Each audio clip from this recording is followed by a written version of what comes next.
Укуларның теория өлешендә хуҗалыклардан килгән мал табибларының ясалма орлыкландыру буенча технологларның белемнәрен ныгыттылар.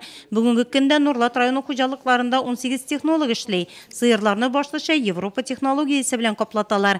Сөләйманов һәм Южный хуҗалыкларында исә синхронлаштыру юлы белән. Мәсәлән, безнең беренче сыер булады. Алар безнең беренче каттан алынмаган һәм аларны бер группага җыеп, шул кадалар гормон белән. Гормоннарның кадау специаль программасы бар. Анда 14 көннән 7 көннән һәм аннарысын алар определенный бер вакыттан соң бөтенесе охота килә. Һәм шул охота килгәч, аларның барысын да аталар бер көнне.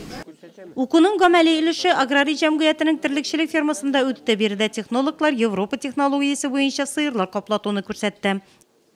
185 коров. Бездә 185 баш сыер Европа технологиясе буенча эшлибез. 11 ел инде шулай. Бозауларыбыз сау сәламәт туа. На год 99.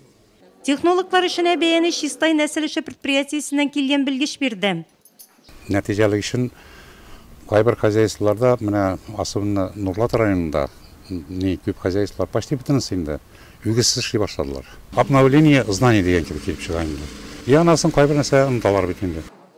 Районда мондай укулар ел сайын үткәрелә. Тиздән терлекләрне җәйге лагерьларга күчерү башланачак. Мул сөт чыры җитә. Әлегә хуҗалыклардан бер сыердан 14 килограмм сөт сауыла. Май бәйрәмнәреннән соң хуҗалыклардагы барлык терлекләр бу Южная һәм Сөләйманов крестьян фермер хуҗалыкларыннан кала җәйге лагерьларга күчереләчәк. Хәзергесе вакытта аларны әзерләү эшләре бара. Үткән ел сыерлар өчен 10, яшь терлекләр өчен 22 җәйге лагерьлар оештырылды. Мондый укулар исә хуҗалыкларда сау сәламәт бозау алуны арттыру, сөт җитештерүне күтәрү өчен әһәмиятле.